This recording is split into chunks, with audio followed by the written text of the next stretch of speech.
no sé cuánto de lo que he preparado lo voy a poder cubrir, así que voy a apurarme un poquito, eh, porque cuando yo vine a Estados Unidos después de estar gran parte de mi vida académica y profesional vinculada con la católica, vine acá y prácticamente empecé desde el principio, o sea, quise eh, volver a entrenarme y mi idea era trabajar con adicciones, pero él le llaman el arquitecto del trabajo en adicción sexual, por alguna razón pensó que yo tenía un futuro en este campo y un poco que no sabía yo realmente en qué me estaba metiendo. Entonces yo creo que yo he sido una de las personas que al principio, cuando empecé trabajando en esto, pensé que no era cierto, ¿no? Y poco a poco fui entendiendo esto desde un punto de vista teórico y voy a hablar un poco sobre la perspectiva neurobiológica y neurogenética, sobre los aspectos impulsivos y compulsivos del desorden, sobre la teoría de apego y cómo tiene que ver con la adicción sexual, porque a veces la gente piensa que adicción al sexo tiene que ver con sexo esencialmente y yo les digo a los pacientes no, es un desorden de intimidad, no es una incapacidad para conectarse íntimamente con otro ser humano. Y el rol del trauma en la adicción sexual. Vamos a ver un poquito sobre el diagnóstico, pero en el PowerPoint creo que se va a poder, si es que lo tienes, Nancy, luego lo podemos compartir y eh, va a haber más información de la que voy a poder presentar. Algo del tratamiento y quizás brevemente algunos casos. Entonces, ese es un poco el panorama, ¿no? Cuando hablamos de adicción sexual, hay una serie de cosas que están por ahí en ese conglomerado, ¿no? Pero realmente cuando comencé a trabajar en esto me di cuenta que no es un desorden nuevo, ¿no? Porque en la historia hemos visto situaciones, caracteres que hablan de un exceso de comportamiento sexual que era disfuncional, desordenado, se habla de la satiriasis, de la ninfomanía, en todas las culturas ha habido eh, expresiones, ¿no? De disfuncionalidad. Y yo creo que entonces no se consideraba esto necesariamente un desorden y un poco que hemos evolucionado hasta entender, por ejemplo, que hay algo que no podemos ignorar, es el sexo digital compulsivo. Ahora creo que mi colega Vicky ha hablado de la pornografía, estaba mirando en tu Sí. presentación. Ajá, Bueno, sí. Ujú. entonces, en todas las culturas decía, inclusive en el Perú, ¿no? En los huacos eróticos tenemos visiones bien crudas de eh, prácticas que se pueden considerar hasta aberrantes, ¿no? Eh, en todas las culturas tenemos en Grecia antigua, en Roma, en China, en la India, en Europa. Después de los excesos vino una época de represión, pero quizás en los 60 hubo una explosión de libertad sexual con el movimiento de la liberación, ¿no?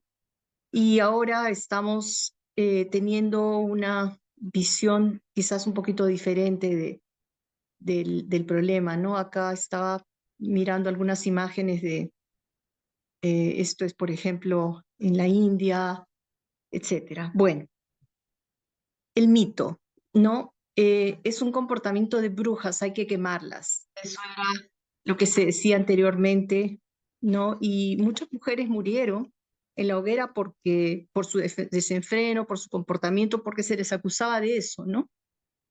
Eh, en el 2005, todos sabemos quién es Oprah Winfrey, dijo públicamente, no existe solo un pretexto para excusar la mala conducta de los tramposos, ¿no? Y mucha gente pensaba que se trataba de eso.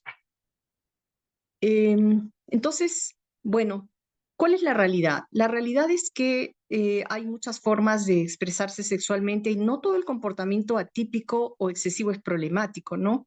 Atípico puede ser sexo casual, aventuras sexuales, uso casual o recreacional de pornografía, ir a strip clubs o para ciertas personas pagar trabajadores sexuales es atípico, pero no necesariamente problemático.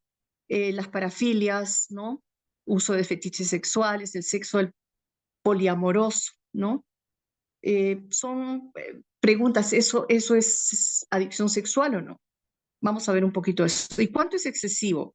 En realidad, evolutivamente no hay exceso, porque el mayor número de acoplamiento es adaptativo, ¿no? Tenemos la historia de Gengis Khan, creo que son 25 millones de seres humanos que probablemente descienden de Gengis Khan, ¿no? Entonces, sus genes están por todas partes y eso aparentemente no es necesariamente malo, pero el exceso tiene que ver con la cultura y la historia también. La cultura define, ¿no? Cómo se considera qué cosa es demasiado y qué cosa no. La realidad en este momento es que 7.1% de la población americana reporta problemas sexuales que son identificados como adictivos. La clínica Mayo tiene esta cifra en el 2022. Acá hay un link que lo van a poder abrir ustedes, es una cadena importante de noticias que ha recogido información sobre el 10% de hombres que reporta problemas sexuales. Ahora, la investigación ha ido un poco abriendo puertas, ¿no? Eh, Creo que todos estamos familiarizados con Freud y lo que él dijo respecto a la sexualidad de los niños, etcétera. Quizás la teoría de la hipersexualidad es relativamente reciente, pero como les digo, recordando un poco, es cultural. Hace poco, creo que hace días, el, en el Perú el término transexual ya no es considerado ilegal o desorden. Ha habido una permisividad en las leyes del Perú, estaba leyendo, no sé. Ahora, el doctor Patrick Carnes, que tengo la suerte de trabajar con él, eh, dijo por primera vez la adicción sexual es un desorden, ¿no? Sin embargo, trabajamos bastante en cerca de 10 años y no pudimos incorporar el desorden en el DSM-4. Sin embargo, en el ICD-11, en el 11, se ha podido ingresar, ¿no?, una definición de desorden sexual compulsivo.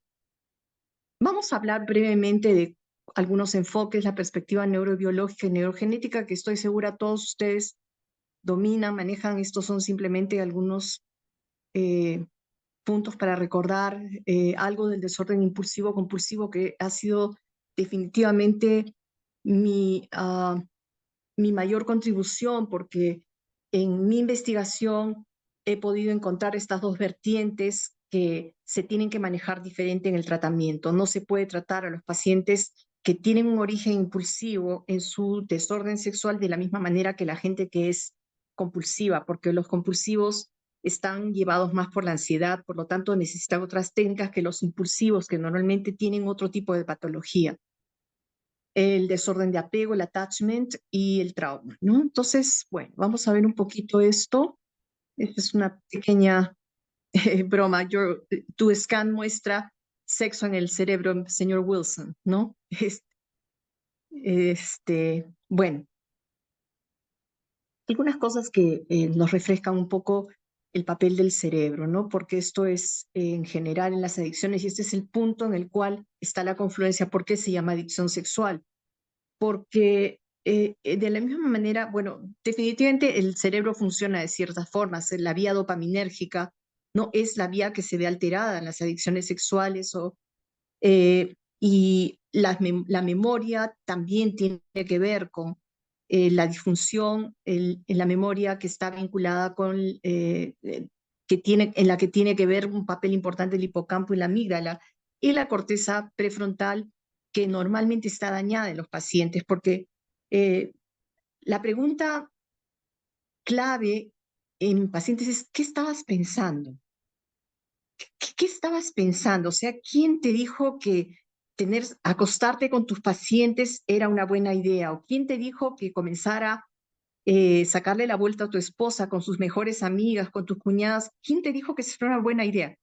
Y no saben explicarlo, porque es como que el juicio estuviera bloqueado y no hay la capacidad de decisión que considera consecuencias, ¿no? De la misma manera como en cualquier persona que está usando una droga y dice, bueno, si uso esto y manejo, no es una buena idea, pero eso no funciona en primera instancia, ¿no? Porque el sistema de recompensa está alterado, ¿no? Normalmente la vía de dopamina mesolímbica tiene que ver con supervivencia, pero el sexo es supervivencia, ¿no? Entonces, es un sistema que tiene que ver con la recompensa, la motivación y buscar actividades necesarias para la supervivencia. Y ese es un campo que es controversial porque las sustancias o el alcohol no están vinculadas a la supervivencia necesariamente, el sexo sí. Entonces, ¿cómo podemos bajo un mismo paraguas todas estas cosas?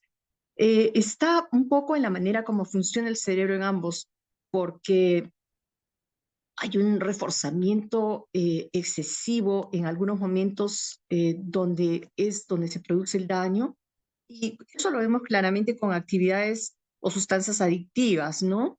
Hay una señal falsa de beneficio evolutivo, y en este caso, en el sexo también hay una señal falsa. O sea, lo que quiero decir es que evolutivamente sí está vinculado con la supervivencia, acoplarse o procrear, pero no está vinculado con la supervivencia, pasar 8 horas mirando pornografía o 10 o 12 o masturbarse hasta el punto en que una persona se hace daño en el cuerpo, ¿no?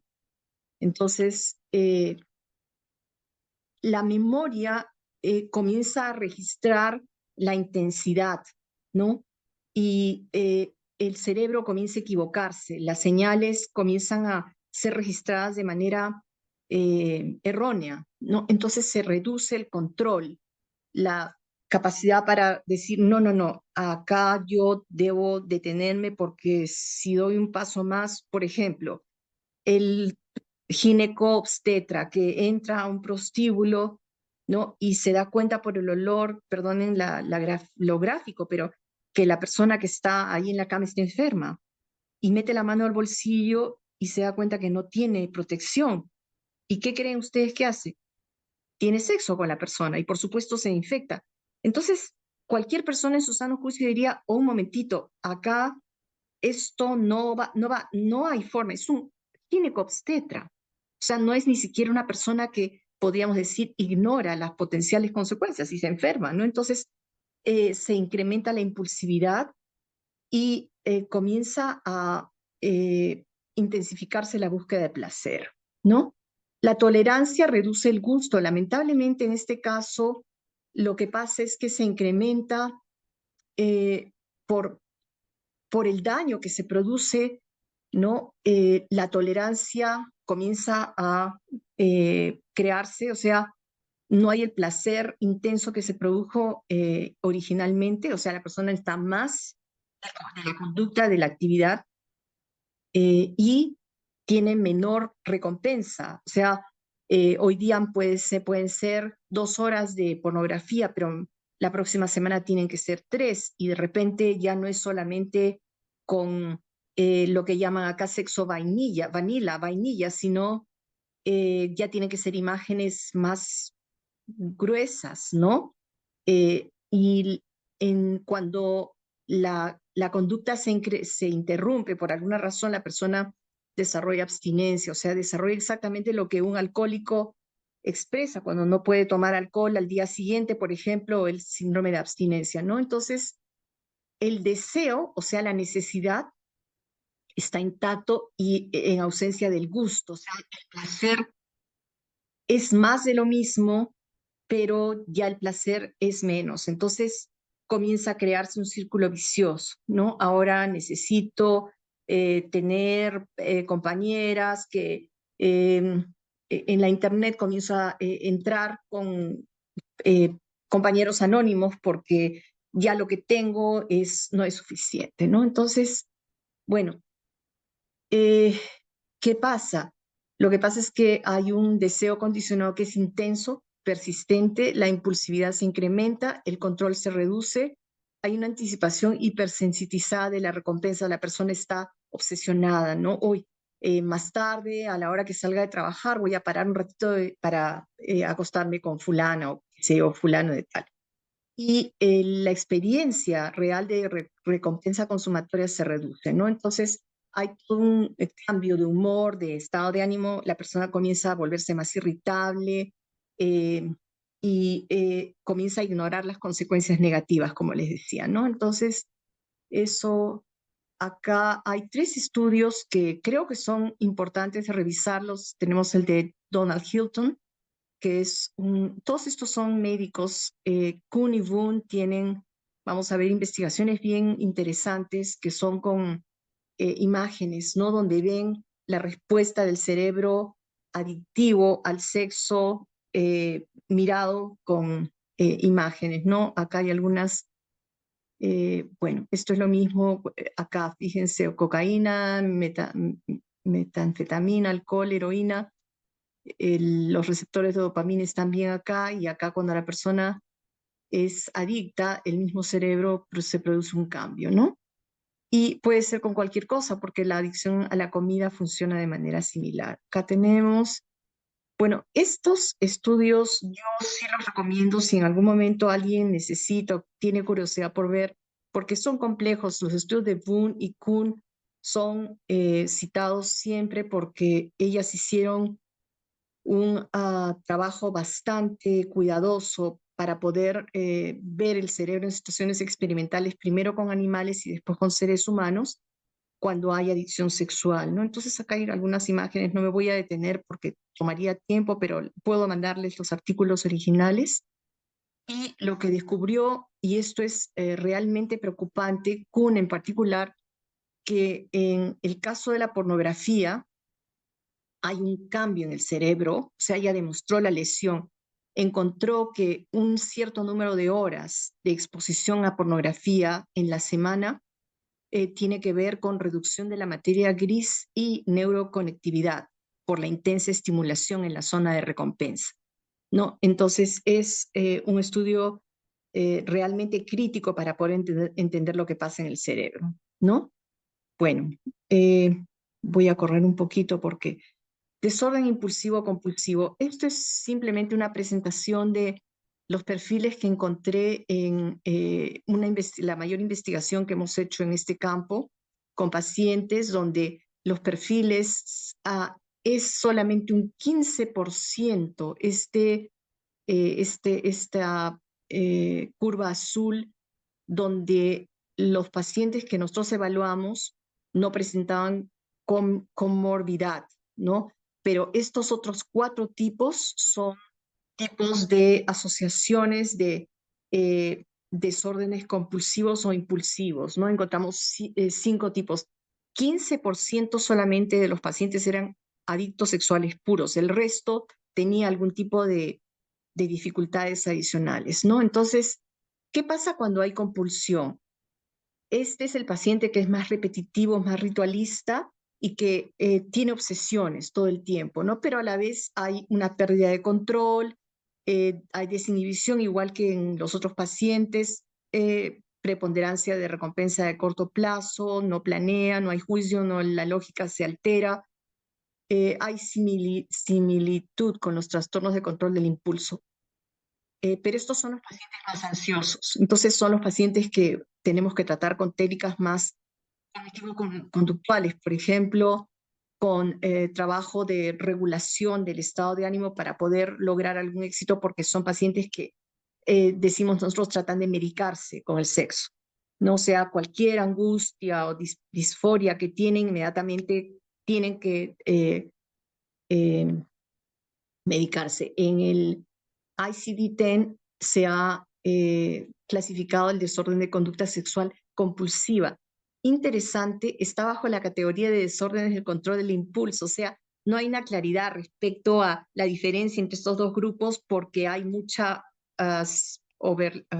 superposición, ¿no? Y bueno, acá creo que están definidos los dos grupos, donde se señala claramente el tipo de disfunción e incapacidad que se produce con este trastorno. El impulsivo. Hay 2 investigaciones interesantes de Rory Reed y de Lapetina en el 2016, donde acá estamos viendo más el grupo de gente que necesita incrementar la intensidad. No hay una búsqueda de de adrenalina, digamos, ¿no? Son gente que, por ejemplo, puede ser un poco depresivo, más inhibida, entonces están buscando el sexo para poder, es como cuando una persona va al bar y se toma un par de tragos, ¿no? Para tener ese coraje, ¿no? El sexo funciona así en algunas personas, les da un poco ese momento que no lo tienen normalmente. Y hay una serie de características, ¿no? La búsqueda son gente más hedonista, que busca la gratificación primariamente, no persevera, son gente difícil de mantener en tratamiento porque ellos buscan la gratificación inmediata, por lo tanto, la recuperación a largo plazo no la visualizan. No es difícil mantenerlos, la tolerancia a la frustración es baja, entonces, pero hay evidencia en este caso, interesante, la petina tiene una investigación en el 2016 con el doctor Carnes, donde han encontrado, ellos están trabajando en la última, en el ADN. Tenemos un estudio pendiente que está publicando pequeñas cosas por ahora con la Universidad de Alberta, donde se han encontrado cambios interesantes en algunos alelos en uno de los receptores de dopamina. Bueno, Dios mío, estoy corriendo. Desorden del apego, attachment. No sé si ustedes, ¿te acuerdas, Nancy? Em, nos, nos entrenamos en las teorías psicoanalíticas, era muy familiar para nosotros escuchar de apego, attachment, Bowlby, Winnicott.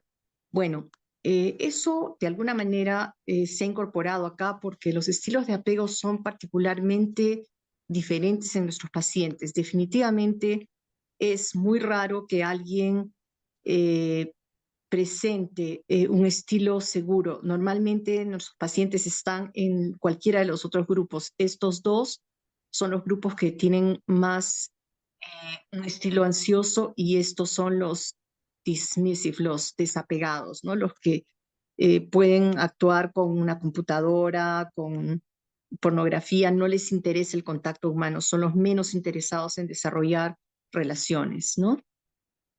Y bueno, tenemos un poco más de eso, trauma y adicción sexual. El doctor Carnes encontró en su investigación inicial, eso fue en el 89, que más del 90% de las personas reportaba trauma. Bueno, trauma quizás es un concepto muy amplio, no estamos hablando necesariamente del trauma grande que se define con el Post-Traumatic Stress Disorder, estamos hablando del trauma de desarrollo, ¿no? El trauma crónico, y todos los pacientes tienen cosas que tienen que ver con por ejemplo, maltrato emocional, abuso, negligencia, bullying, etcétera, ¿no? Entonces, hay un estudio interesante de Adams, una publicación donde habla de un desorden del trauma de desarrollo, así lo así define la adicción sexual. Este es un pequeño, tenemos una prueba para medir trauma de desarrollo en las personas. Eh, este fue un estudio que hice en más de 500 personas, hombres y mujeres, y los perfiles son diferentes.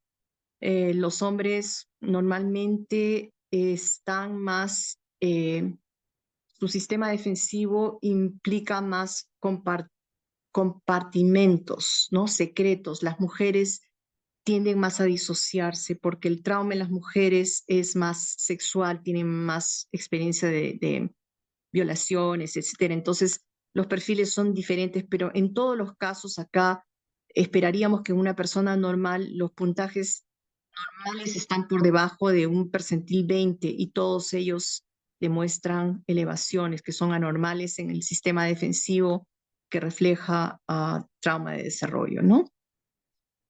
Ahora, ¿cómo lo diagnosticamos? Hay algunos criterios. La Sociedad Americana de Medicina de Adicciones en el 2011 definió muy claramente la adicción sexual, porque incluye, ¿no? La búsqueda patológica de recompensa o alivio a través de sustancias u otras conductas. Eso abre el campo para decir, ok, conductas, no necesariamente es algo que viene externamente, es algo que puede ser, la gente puede volverse adicta al trabajo, ¿no? O a cualquier cosa. ¿Cómo se define en términos prácticos? Una falla en resistir impulsos de actuar sexualmente, no sexo a la N potencia, involucrarse en conductas sexuales por más tiempo, más extensamente de lo planeado, ¿no? O solamente 2 horas de pornografía y ya pasaron 6. Tiempo excesivo actuando sexualmente o recuperándose del comportamiento, o sea, después como el exceso y después como la resaca, ¿no? Recuperándose. La preparación para actuar sexualmente se vuelve obsesiva, ¿no? La persona comienza a planear cuidadosamente su tiempo, sus rutas, todo para poder su actividad en su teléfono, cómo lo hace con el iPad, qué hace cuando viaja, ¿no? La persona practica actos sexuales en momentos en que se espera que esté cumpliendo con responsabilidades, ¿no? Ustedes no se imaginan la cantidad de pacientes que tenemos, por ejemplo, bueno, militares, deberían estar, hay controles pero bueno, no actúan. Y actúan sexualmente desconociendo potenciales consecuencias. O sea, un militar que comienza a bajar pornografía en su computadora del trabajo, no a pesar, burlan los controles y evidentemente ahí están arriesgando cárcel. Desarrollan tolerancia, el síndrome de abstinencia, y la persona comienza a dejar de participar en actividades importantes debido a la conducta sexual, ¿no? Comienza a dejar reuniones familiares, actividades con los niños, con la familia. Adicionalmente, los secretos, las mentiras, la manipulación, la crisis personal a consecuencia del problema sexual, riesgos sexuales y otras adicciones que son concurrentes. Yo le llamo a esto el desorden del Dr. Jekyll and Mr. Hyde, ¿no? El respetable pastor de la iglesia que tiene una congregación de 2000 concurrentes y que es muy querido, y de pronto descubren que tiene una vida secreta que nadie se había imaginado. Sentimientos de vergüenza tóxica puede haber, sobre todo en los compulsivos, ¿no? Normalmente hay más neuroticismo en este grupo y la búsqueda de placer es un poco para contrarrestar la vergüenza. Hay ansiedad, depresión porque se refuerza la devaluación, ¿no? Conflicto entre la conducta sexual, valores y creencias. Una de las cosas que el 100% de los pacientes reporta es: no, he perdido mis valores y mis creencias, ¿no? Incluso sus valores religiosos, qué sé yo, y una historia de trauma. Esta es una representación de una mujer que todas estas cosas representan cosas que a ella le pasaron porque fue víctima de abuso en su familia. Respecto a otros con desórdenes de conducta sexual problemática, no todo comportamiento sexual es sexual, no todo comportamiento sexual excesivo es problemático, ni atípico, ni no todo comportamiento sexual problemático es adictivo. ¿Qué cosas tenemos acá? Tenemos todas estas cosas que son algunas de las categorías que encontramos, ¿no? Que incluyen el amor y las relaciones. Tenemos adictos al amor, por ejemplo. Tenemos adictos al sexo anónimo, adictos a la fantasía sexual. Evidentemente este grupo está creciendo, los adictos al sexo cibernético, ¿no? Eh, bueno, todas las categorías están acá, y el uso adictivo de pornografía es uno de los problemas que más estamos viendo desde el 2013 hasta ahora.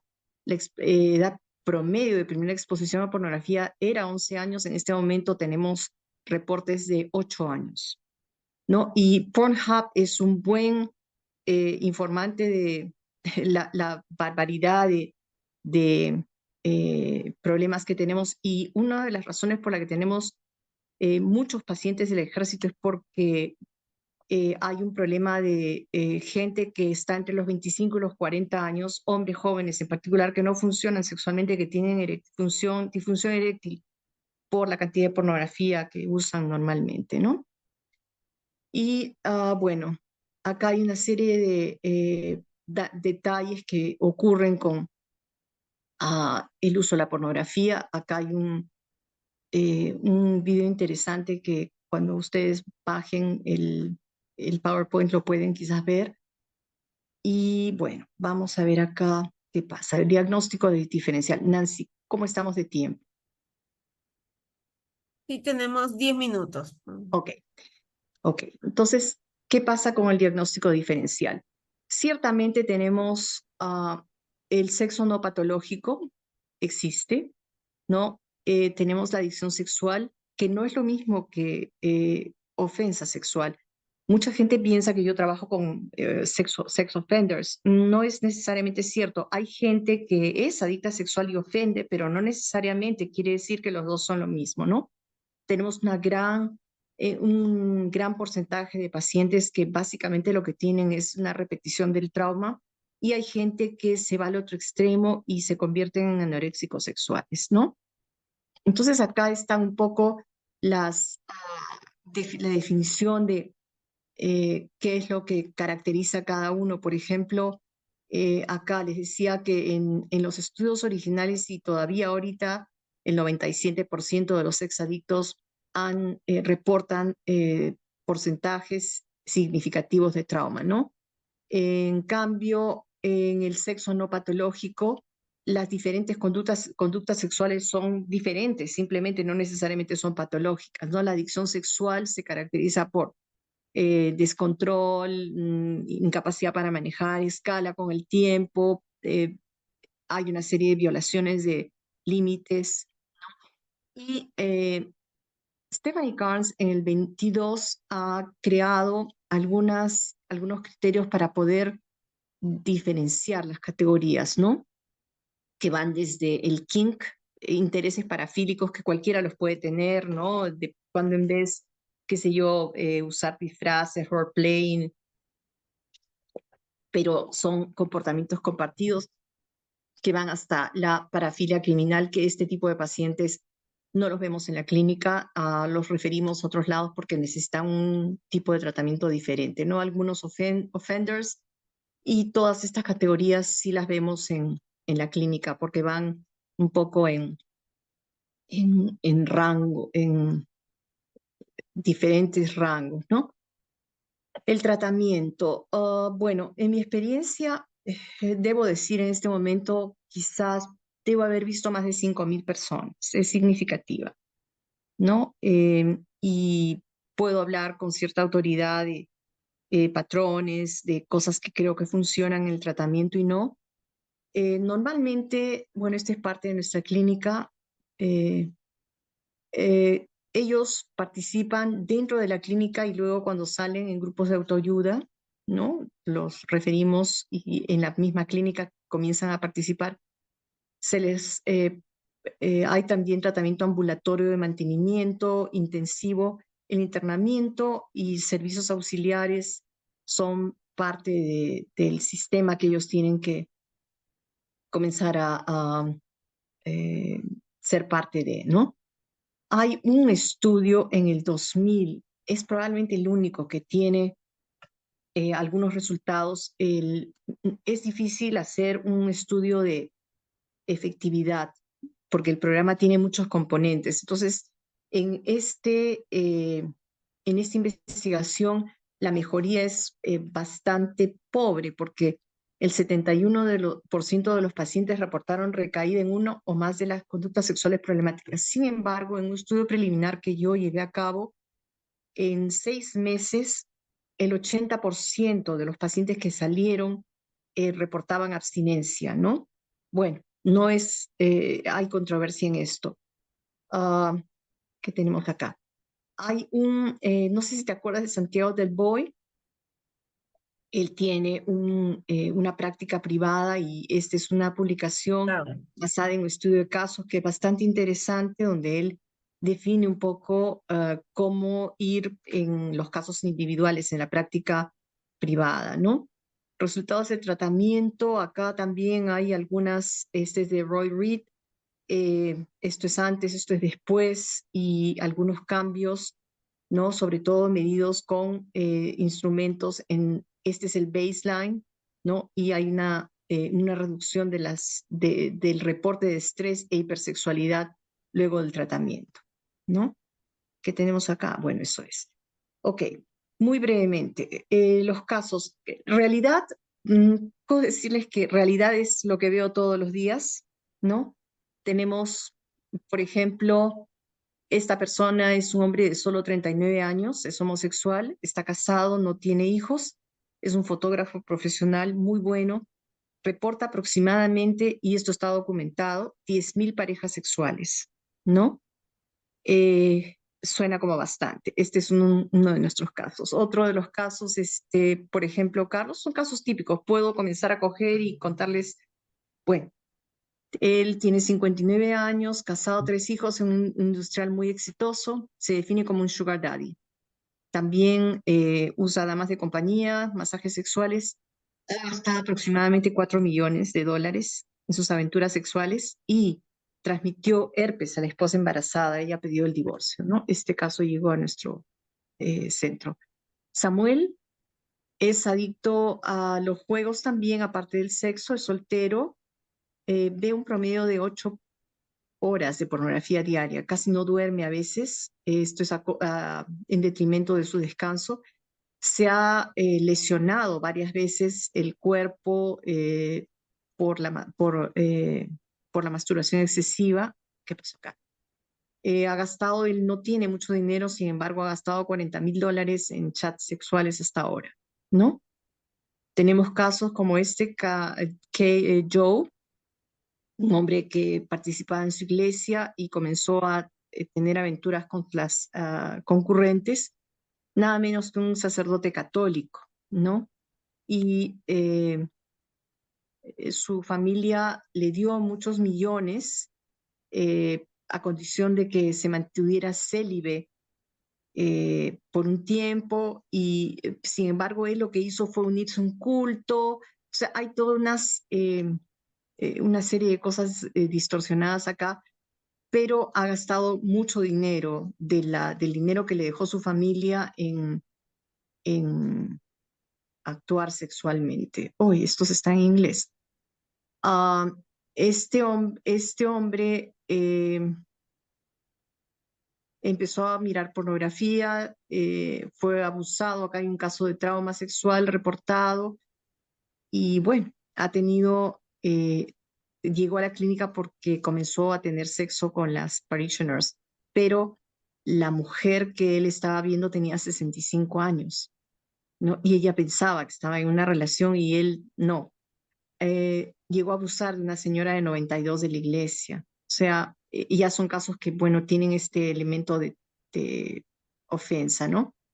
Hay una historia de trauma, particularmente cuando él participó en este culto, ¿no? Ah, bueno, acá hay nosotros hacemos diagnósticos siempre de los pacientes y hay una serie de desórdenes concurrentes. Y esta es una máscara que hace donde él se presenta como la supervíctima, ¿no? En la parte de atrás está un poco el demonio, ¿no? La parte de adelante es Jesús y en la parte de atrás es el demonio. Y él dice que esto es como un agujero negro, ¿no? Porque él no puede, está ya adentro y siente que no puede salir. Creo que estamos en la hora, Nancy. Sí, Eh, pues, Ok, entonces voy a dejar los otros dos casos que quería comentarles porque, bueno, son parte de la realidad y básicamente lo que quiero decirles es que la adicción sexual sí existe, afecta a millones de personas en los Estados Unidos por lo menos y en otras partes del mundo. Tenemos gente entrenada en Australia, en Noruega, en Sudáfrica, en Inglaterra, en Alemania, en Indonesia, bueno, y tiene consecuencias terribles en la vida de las personas. Hay una serie de factores que confluyen. Es muy complejo, realmente no es un desorden fácil de tratar. Para empezar, el cerebro para recuperarse puede demorar entre 3 y 5 años hasta que la persona retoma la capacidad de hacer funcionar esa parte de su cerebro. El attachment está dañado, hay comorbidad y hay trauma temprano y las manifestaciones en este momento que estamos enfrentando y que estamos tratando bueno, curar de alguna manera tienen que ver con el sexo virtual y necesitan definitivamente cosas más sofisticadas para poder manejarlas. Fíjate, estoy tan alienada, digamos, que no me di cuenta que estaba escribiendo en inglés. Ujú. La Le voy costumbre. a traducir antes de mandar el PowerPoint, pero bueno, creo que ahí lo vamos a dejar. Definitivamente no es un mito, colegas, es una realidad. Esto existe y puede afectar a la persona que menos ustedes esperan. Así que bueno, ahí lo dejo, Ya, Nancy. muchísimas